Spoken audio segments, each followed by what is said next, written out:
tentang berdoa untuk mendapatkan hidayah. Alhamdulillah summa alhamdulillah. Kita dalam salat 5 waktu selalu meminta hidayah kepada Allah. Baik sewaktu kita membacakan Al-Fatihah, kita berdoa meminta ihdinas siratal mustaqim. Kita meminta hidayah kepada Allah melalui setiap Fatihah yang kita minta. Nomor 2, kita pun meminta hidayah kepada Allah sewaktu duduk di antara 2 sujud. Rabbighfirli warhamni wahdini wajburni wahdini. Berikan aku hidayah. Nomor 3, di dalam sholat witir Anda dianjurkan untuk membacakan doa kunut. Di dalam doa kunut itu Anda meminta Allahumma hdini fiman hadait. Ya Allah, berikan aku hidayah seperti halnya hidayah yang Kau berikan kepada mereka yang telah berada dalam hidayah. Demikian pentingnya hidayah, maka kita tidak hanya dituntut memintanya kepada Allah, tapi kita juga dituntut untuk meminta agar Allah jangan mencabutnya. Maka orang-orang yang saleh meminta keteguhan hati dalam hidayah. Jangan Allah Subhanahu wa taala mencabut dan menghilangkan hidayah dari jiwa mereka. Allah berfirman dalam Al-Qur'an, "Rabbana la tuzigh qulubana ba'da idh hadaitana." Ya Allah, jangan gelincirkan hati kami setelah Engkau tetapkan hati itu dalam hidayah. Engkau telah memberikan hidayah dalam hati ini, sehingga hati ini menemukan kebenaran, menemukan Islam, menemukan tauhid, menemukan sunnah. La tuzigh qulubana. Setelah jiwa kami menemukan kebenaran, maka jangan lagi engkau gelincirkan. Doa ini jemaah sekalian ada dalam surat Ali Imran. Saya rasa kita semua telah menghafalkan doa ini. Doa ini menjadi penting, coba dengar. Karena sebagai anak, wali Anda adalah orang tua Anda. Sebagai rakyat, wali Anda adalah waliul amar, para pemimpin. Tetapi sebagai orang yang beriman, wali Anda adalah Allah Azza wa Jalla. Allahu waliyul ladzina amanu. Allah adalah wali bagi setiap orang-orang yang beriman. Jemaah sekalian, coba perhatikan apa yang Anda dapatkan dari waliul amar. Waliul amar menjamin perlindungan, menjamin keamanan. Itu yang diberikan oleh seorang waliul amar kepada Anda. Lantas apa yang diberikan oleh wali nasab, orang tua Anda, dalam hal ini orang tua Anda kepada Anda?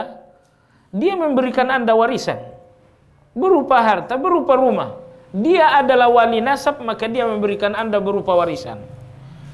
Lantas apa yang diberikan Allah? Karena Allah adalah wali Anda sebagai orang yang beriman.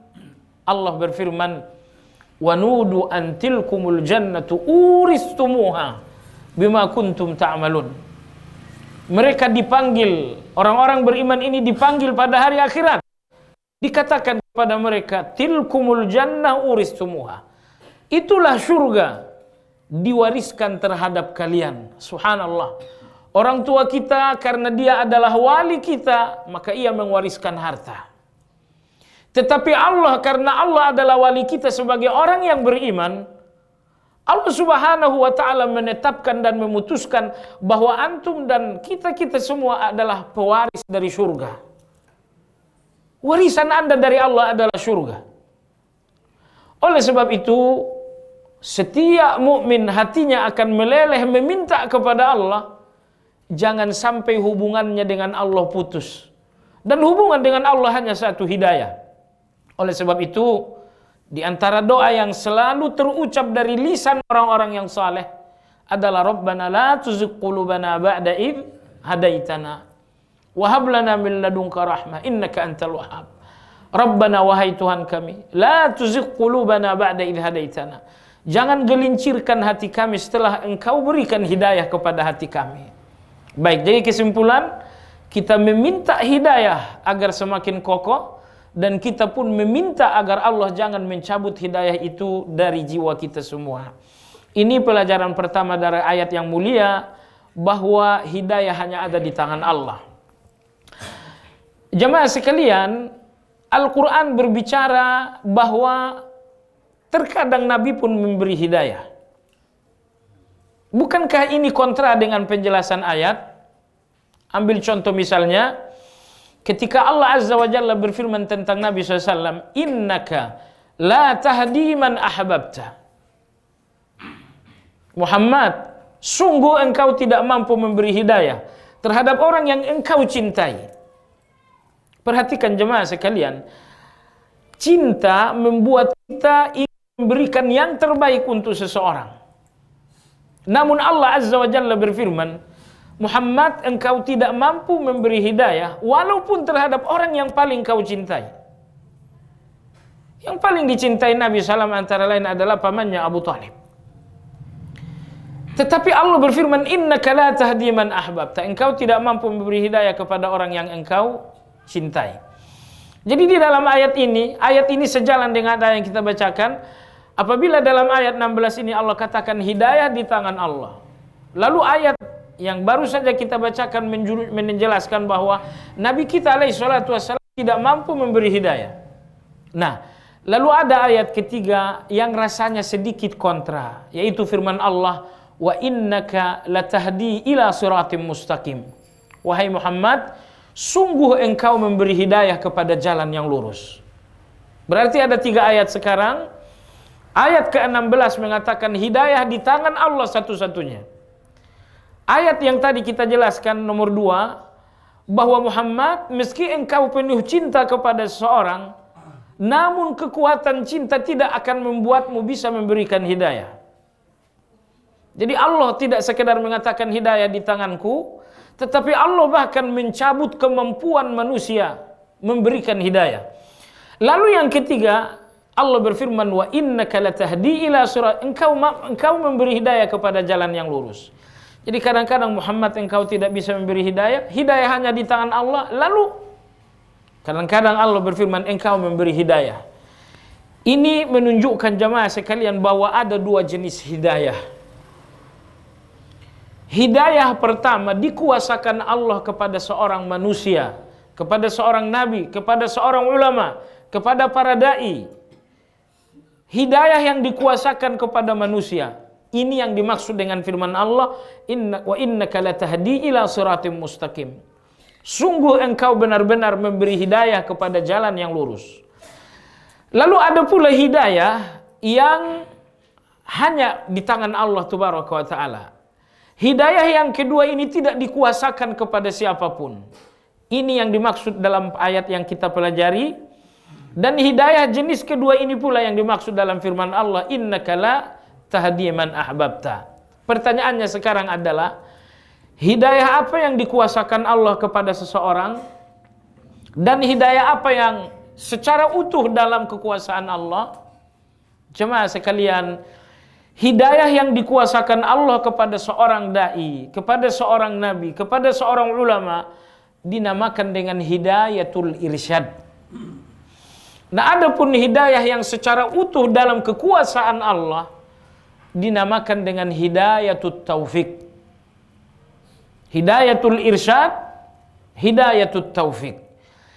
Hidayatul irsyad berupa penjelasan, berupa keterangan-keterangan, berupa informasi-informasi yang disampaikan. Maka Anda menjelaskan kebenaran, Anda menasehatkan ayat, Anda menyampaikan hadis-hadis Nabi SAW, bahwa Anda membunyikan ajaran-ajaran Al-Quran dan Sunnah di telinga manusia, ini dinamakan hidayatul irsyad. Bahwa hidayah ini memasuki jiwa manusia atau tidak, ini dinamakan dengan hidayatut taufik. Maka kewajiban seorang dai, kewajiban seorang ustadz, dan kewajiban para pemuka agama, kewajiban mereka hanyalah hidayatul irsyad. Membawa hidayah ini ke telinga setiap manusia. Adapun hidayah itu memasuki jiwa manusia, ini adalah kekuasaan Allah Tabaraka wa Ta'ala. Baik. Pelajaran kedua dalam ayat yang mulia, bahwa Al-Quran adalah penyebab seseorang mendapatkan hidayah.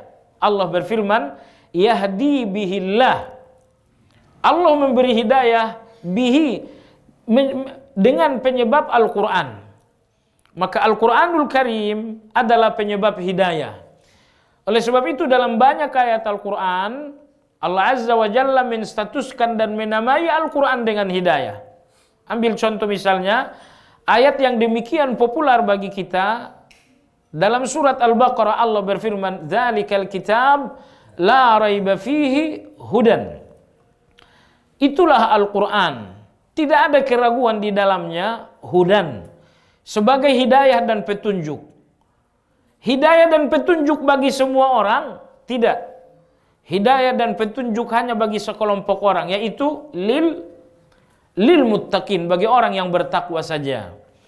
Nah, maka ini ayat dari sekian banyak ayat yang menyebutkan bahwa Al-Quran adalah hidayah. Ini menunjukkan jemaah sekalian, apabila Al-Quran ini adalah hidayah dan tidak ada lagi hidayah di luar Al-Quran.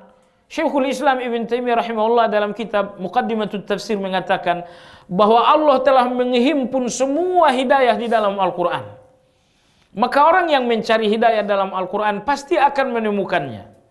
Dan setiap orang yang mencari hidayah di luar Al-Quran, mereka akan disesatkan oleh Allah Tabaraka wa Ta'ala. Allah tidak menyebutkan kitab A dan kitab B sebagai hidayah. Satu-satunya kitab yang disebut Allah sebagai hidayah adalah Al-Quran. Oleh sebab itu, para pencari hidayah, temukan hidayah itu dalam kitab yang distatuskan Allah sebagai hidayah, yaitu Al-Quran. Adapun bahwa Anda mencari-cari hidayah di luar Al-Quran, Anda tidak akan menemukannya. Baik. Maka orang yang paling sempurna hidayahnya adalah orang yang paling dekat dengan Al-Quran. Dekat dalam pengertian, sering membaca Al-Quran, kemudian faham Al-Quran. Nah, maka ahlul Quran, orang-orang yang senantiasa bersama Al-Quran, merekalah orang yang paling sempurna hidayahnya. Baik. Pelajaran berikutnya, pelajaran yang ketiga, siapakah orang yang akan mendapatkan hidayah? Allah memberikan hidayah melalui Al-Quran bagi siapa? Yang ketiga, ini pelajaran ketiga, manittaba'a ridwanahu. Orang-orang yang akan mendapatkan hidayah dari Al-Quran dan orang-orang yang akan menjadikan Al-Quran sebagai hidayah dan petunjuk kehidupan hanyalah orang-orang yang manittaba'a ridwanahu. Hanyalah orang-orang yang mencari keridhaan Allah Subhanahu wa Ta'ala. Nah, jadi mencari keridhaan Allah dengan kata lain ikhlas. Ikhlas ingin mencari keridhaan Allah Subhanahu wa Ta'ala. Nah, oleh sebab itu terkadang kita membacakan ayat, kita sampaikan dalil. Kita bacakan ayat, kita sampaikan dalil, namun tetap saja nggak mampu mengubah seseorang. Kenapa demikian? Karena dia tidak menginginkan keridhaan Allah melalui ayat yang dia dengar. Bahkan disebabkan karena najis-najis yang berkarat dalam jiwa seseorang, Al-Quran ini bahkan semakin menambah penyakit dalam jiwa mereka. Maka Allah Tabaraka wa Ta'ala berfirman dalam Al-Quran, فَأَمَّا الَّذِينَ آمَنُوا فَزَادَتْهُمْ إِيمَانًا وَهُمْ يَسْتَبْشِرُونَ وَأَمَّا الَّذِينَ فِي قُلُوبِهِمْ مَرْضٌ فَزَادَتْهُمْ رِجِسًا إِلَى رِجِسِهِمْ. Adapun orang-orang beriman, maka Al-Quran hanya akan membuat keimanan mereka semakin kokoh. Al-Quran akan membuat hidayah mereka terus bertambah. Akan halnya orang-orang yang hatinya berpenyakit, maka Al-Quran ini hanya akan menambah kesesatan mereka. Kenapa demikian jemaah sekalian? Ternyata apa yang diperoleh seseorang dari Al-Quran punya hubungan yang erat dengan niatnya mendekati Al-Quran. Orang yang mendekati Al-Quran dengan tujuan mendapatkan keridhaan Allah, maka mereka akan mendapatkan keimanan, hidayah dan hidayah. Adapun orang yang mendekati Al-Quran bukan untuk mendapatkan keridhaan Allah, justru mereka semakin jauh dari Al-Quran.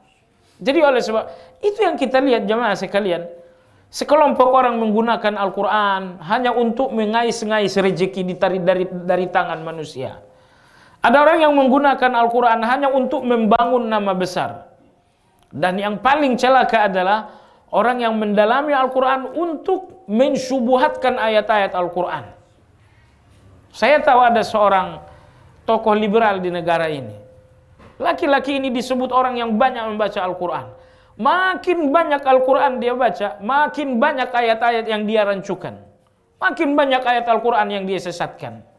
Yang dia syubhatkan kepada manusia. Nah, maka orang-orang seperti ini jemaah sekalian nggak akan mungkin menemukan hidayah karena buruknya niat dalam jiwa mereka. Nah, baiklah. Jadi untuk mendapatkan hidayah dalam Al-Quran, luruskan niat bahwa Anda dengan Al-Quran ini menginginkan keridhaan Allah Azza wa Jalla. Ini pelajaran yang ketiga dalam ayat yang mulia. Pelajaran yang keempat, ayat ini juga memberi isyarat bahwa ridho adalah salah satu sifat Allah Subhanahu wa taala. Man ittaba'a ridwanahu, akan diberikan hidayah oleh Allah bagi orang-orang yang mengikuti keridhaan Allah. Maka ridho adalah salah satu sifat Allah Subhanahu wa taala. Namun ulama-ulama kita mengatakan bahwa ridho Allah adalah sifat fi'liyah, bukan sifat zatiyah. Apa yang dimaksud dengan sifat zatiyah dan apa yang dimaksud dengan sifat fi'liyah? Yang dimaksud dengan sifat fi'liyah adalah sifat-sifat Allah terkait dengan sebab tertentu. Jadi ada sebab dari manusia, lalu Allah menyikapi. Allah menyikapi sebuah sebab dari manusia. Maka sikap Allah terhadap sebab yang dilakukan manusia ini dinamakan dengan sifat fi'liyah. Salah satu contoh misalnya, Anda sholat, lalu Allah ridho. Coba perhatikan, Allah ridho kepada Anda karena sebuah sebab yang Anda lakukan. Maka sikap Allah kepada Anda dalam hal ini keridhaan disebabkan karena sebab dari Anda, yaitu melakukan salat. Ini dinamakan dengan sifat fi'liyah. Adapun sifat zatiyah adalah sifat Allah yang tidak ada hubungannya dengan sebab dari seorang manusia. Misalnya Allah Subhanahu wa taala mendengar. Apakah karena manusia berbicara? Apakah karena manusia berteriak? Si fulan berzikir, yang ini berdoa, yang ini bermunajat, yang itu membaca Al-Quran. Apakah karena ada sebab dari manusia, yaitu berzikir, lalu Allah mendengar? Tidak. Allah Maha mendengar walaupun tanpa suara dari manusia. Maka pendengaran Allah adalah sifat walaupun tanpa sebab dari manusia. Ini dinamakan dengan sifat zatiyah. Nah, keridhaan Allah adalah sebuah sifat Allah karena sebuah sebab dari manusia. Dalam hal ini jemaah sekalian, seorang bertakwa, seorang menjalankan salat, seorang memurnikan tauhid kepada Allah, maka Allah meridhai mereka. Maka keridhaan Allah dinamakan dengan sifat fi'liyah karena keridhaan adalah sebuah sifat karena sebuah sebab dari manusia. Artinya, oleh karena keridhaan ini adalah sifat Allah yang disebabkan karena faktor tertentu dari manusia, maka manusia dalam hal ini dituntut untuk melakukan apapun yang membuat dirinya dalam keridhaan Allah Subhanahu wa taala. Allah berfirman, radhiyallahu anhum wa radu anhu. Allah ridho kepada mereka dan mereka pun ridho kepada Allah tabaraka wa taala. Ini pelajaran keempat, bahwa di antara sifat Allah adalah ridho, dan ridho adalah sifat fi'liyah dari Allah. Artinya sebuah sifat dari Allah karena sebab dari manusia. Pelajaran berikutnya dalam ayat Al-Quran, Allah menjelaskan 3 buah dari hidayah. Apabila Allah telah memberikan hidayah kepada seorang, maka apa hasil dari hidayah? Apa buah dari hidayah? Yang pertama, subulas salam. Allah berikan jalan-jalan as-salam, jalan-jalan keselamatan. Jemaah sekalian yang saya hormati, ada beberapa komentar ulama kita tentang pengertian as-salam, subulus salam, jalan-jalan as-salam. Apa yang dimaksud dengan as-salam? Tapi saya katakan, walaupun banyak komentar tentang pengertian as-salam, namun komentar-komentar ini semua bisa disatukan, berbeda namun tidak kontradiktif. Ini dinamakan dengan ikhtilaf tanawwu'. Berbeda-beda tetapi pada akhirnya saling mendukung. Baik. Sebagian ulama mengatakan yang dimaksud dengan as-salam adalah nama Allah. Sehingga subul as-salam artinya adalah subulullah. Karena antum tahu bahwa di antara asmaul husna adalah as-salam. Di antara zikir yang kita bacakan lepas salat, kita mengatakan Allahumma antas salam. Ya Allah, engkaulah as-salam. Maka sebagian ulama, ini antara lain ditulis oleh Imam Al-Baghawi dalam tafsir beliau, subulas salam ay subulullah li'anna Allah huwas salam. Subulas salam adalah jalan Allah karena as-salam adalah salah satu asmaul husna. Ini komentar pertama tentang as-salam. Lalu kemudian komentar yang kedua, tafsir kedua tentang as-salam adalah surga. Subul as-salam artinya adalah jalan surga. Kenapa demikian? Jawabannya karena Allah menyebutkan surga dengan as-salam. Allah Subhanahu wa taala berfirman, "Lahum darus salami 'inda rabbihim wa huwa waliyuhum bima kanu ya'malun." Bagi mereka orang-orang yang bertakwa ada negeri as-salam. Apa yang dimaksud negeri as-salam? Yaitu surga. Kemudian yang ketiga, ada juga yang mengatakan bahwa as-salam yang dimaksud adalah syariat Islam secara umum.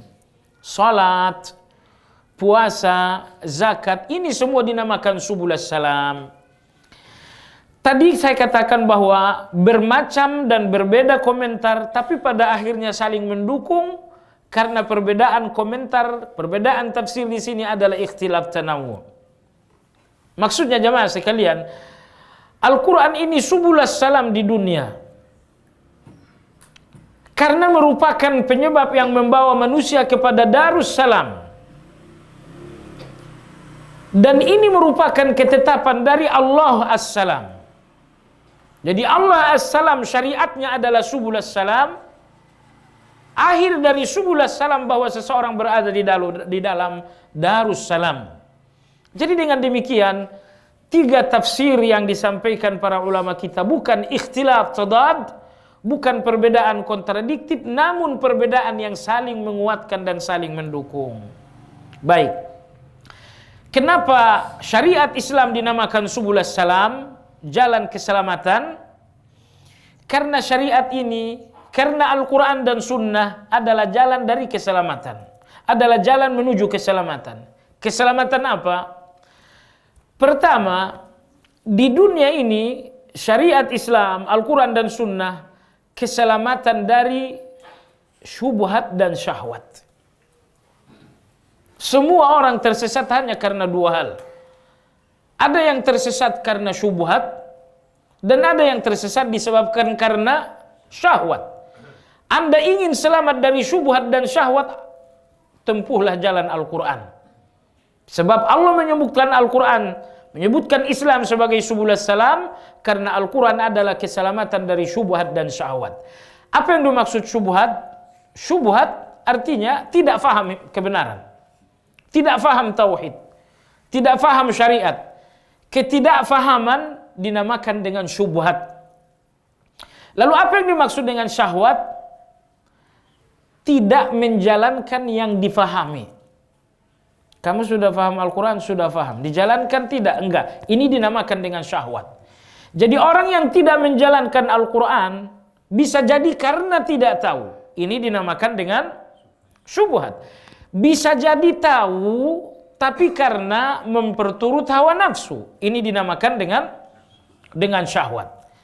Kalau begitu menurut antum dan menurut para pemirsa, mana yang lebih berbahaya? Syubhat atau syahwat? Intinya dua-duanya adalah bahwa seorang tidak berada dalam kebenaran. Seseorang berada di luar Al-Quran dan Sunnah. Misalnya mereka yang transaksi dengan riba. Misalnya orang yang melakukan kezaliman kepada orang lain, mereka berada di luar kebenaran. Cuman orang yang berada di luar kebenaran bisa jadi karena ketidaktahuan, ini syubhat. Bisa jadi karena karena mengikuti hawa nafsu. Dia tahu riba nggak boleh, tapi karena hawa nafsu lebih besar daripada iman, akhirnya hawa nafsu mengalahkan iman. Ini dinamakan dengan syahwat. Jadi dari dua penyakit ini, syubhat dan syahwat. Syubhat membuat orang tidak mengenal kebenaran, syahwat membuat seseorang tidak menjalankan kebenaran. Dari dua penyakit ini mana yang lebih buruk? Syubhat atau syahwat? Jamaah sekalian, yang lebih buruk adalah penyakit syahwat. Tapi intinya, Anda ingin selamat dari dua penyakit ini, maka tempuhlah subulas salam, yaitu hidayah. Baik. Maka syariat ataupun Islam atau Al-Quran dan hadis dinamakan subulas salam, jalan keselamatan, karena Al-Quran dan Sunnah adalah keselamatan dari syubhat dan syahwat di dunia. Nomor dua, Al-Quran dinamakan subulas salam karena merupakan keselamatan di akhirat. Al-Quran menjadi keselamatan di akhirat antara lain karena Al-Quran akan menjadi syafaat. Kata Nabi SAW bahwa Al-Quran pada hari kiamat, kata Nabi SAW, syafi'an li ahli, akan menjadi syafaat bagi orang yang menjaganya. Dalam hadis lain Nabi SAW bersabda, yu'ta biz-zahrawaini yaumal qiyamati ka'annahuma ghamamatan. Nanti akan didatangkan dua surat Az-Zahra, yaitu Al-Baqarah dan Ali Imran, dan keduanya akan dijadikan oleh Allah menjadi awan yang menaungi orang-orang yang membacanya pada hari kiamat. Keselamatan di akhirat bersama Al-Quran, yang pertama adalah Al-Quran menjadi syafaat bagi seseorang di akhirat. Lalu yang kedua, tentu saja Al-Quran menjadi keselamatan di akhirat apabila dijalankan di dunia.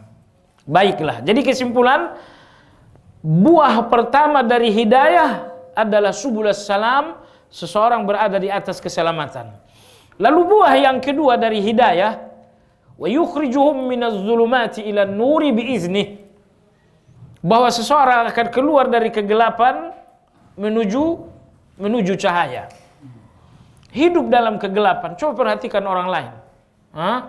Anda perhatikan orang kafir atau orang-orang muslim yang tidak faham. Perhatikan, ketemu babi dimakan. Ya, ketemu anjing dimakan. Ketika khamar diminum. Kenapa? Di dalam kegelapan mereka tidak mampu melihat mana yang mesti dimakan, mana yang mesti diminum. Mereka dalam kegelapan, sehingga mereka tidak tahu ini makanan yang layak, ini minuman berbahaya atau tidak. Mereka tidak tahu karena kegelapan. Tetapi hidayah Allah adalah cahaya, sehingga dengan cahaya hidayah kita tahu, oh ini daging babi nggak boleh dimakan, oh ini khamar nggak boleh diminum, oh ini riba nggak boleh dikonsumsi. Oleh sebab itu, orang yang ingin keluar dari gelapnya kekufuran, gelapnya kesesatan, gelapnya kebodohan, Anda hanya keluar dari kegelapan itu menuju cahaya sebagai hidayah, disebabkan karena hidayah dari Allah Azza wa Jalla. Nah, ini buah hidayah yang kedua, bahwa seorang keluar dari kegelapan menuju cahaya. Lalu buah hidayah yang ketiga adalah wa yahdihim ila siratim mustaqim. Allah memberikan mereka hidayah ila siratin, kepada jalan. Jemaah sekalian ingat, ketika Allah berbicara hidayah dan sirat, terkadang Allah menyebutkan ila, terkadang Allah tidak menyebutkan ila. Ambil contoh misalnya dalam ayat ini Allah berfirman wa yahdihim ila, Allah memberi hidayah mereka menuju siratim mustaqim. Tetapi kadang-kadang Allah tabaraka wa taala menyebutkan ihdi atau hidayah tanpa ila. Contohnya firman Allah, ihdina sirat, tanpa ila. Ihdina ila sirat, tidak. Ihdinas siratal mustaqim, tunjuki kami kepada jalan yang lurus. Bahkan ada yang ketiga. Kadang-kadang Allah menyebutkan yahdi dengan disertai dengan fi. Kenapa demikian? Imam Ibnu Qayyim rahmatullah alaihi mengatakan bahwa hidayah Allah itu ketika Allah menyebutkannya langsung siratal, ihdinas sirat, tanpa ila dan tanpa fi, agar mencakup kedua-duanya. Maka ihdinas sirat mencakup ihdina ila sirat dan ihdina fis sirat. Nah, Lalu nomor 2 kata Ibnu Qayyim, manusia membutuhkan 2 hidayah. Hidayah menuju jalan dan hidayah di atas jalan.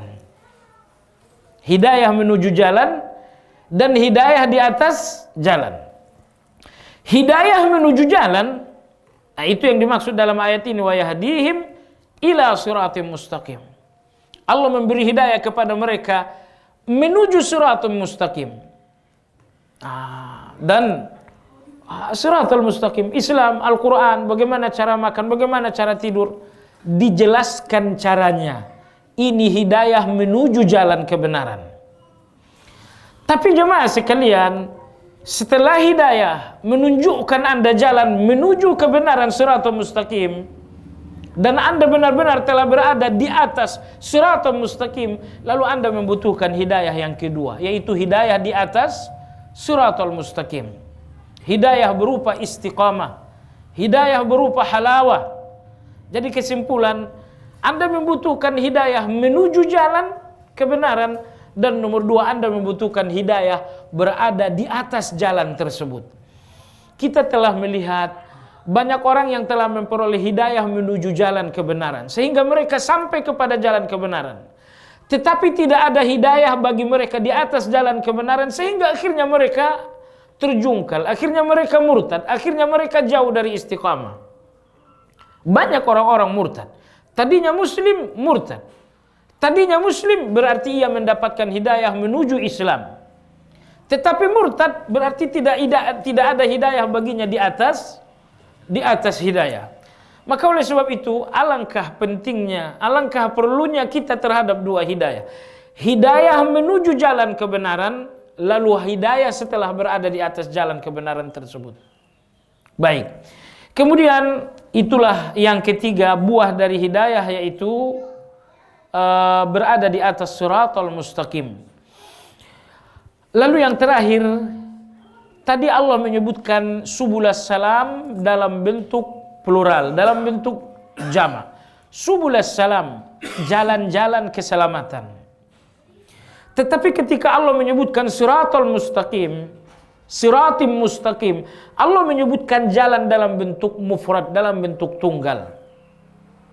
Syekh Utsaimin rahimahullahu ta'ala berkata, ini 2 jalan yang berbeda. Siratal mustaqim, siratim mustaqim, pola katanya mufrad, pola katanya tunggal, karena yang dimaksud dengan siratal mustaqim adalah Islam. Islam cuma satu, maka Allah menyebutnya dalam bentuk mufrad, siratim mustaqim. Tetapi subulas salam bentuknya adalah plural, karena syariat Islam ini beragam. Salat adalah hidayah, puasa adalah hidayah, zakat adalah hidayah, membaca Al-Quran, zikir, kemudian akhlakul karimah, ini semua adalah ajaran Islam. Ajaran Islam demikian banyak, maka Allah menyebutkan subulas salam dengan pola kata plural alias jama'. Dengan demikian, ketika Allah menyebutkan jalan dengan bentuk mufrad, berarti yang dimaksud adalah Islam. Tapi ketika Allah menyebutkan jalan dengan kata jama', kata plural, berarti yang dimaksud adalah ajaran Islam yang memang demikian banyak. Jemaah kaum muslimin wal muslimat sekalian, begitupun dengan para pemirsa di rumah. Demikian kajian tafsir surat Al-Maidah ayat yang ke-16, semoga bermanfaat. Anda juga bisa mengunjungi Facebook kami di facebook.com/amanahinsanmadani. Atau bisa tonton kami di youtube.com/sahabatyamima. Dan follow Twitter kami di twitter.com/@sahabat_yamima. Sahabat Yamima, peduli dan memahami.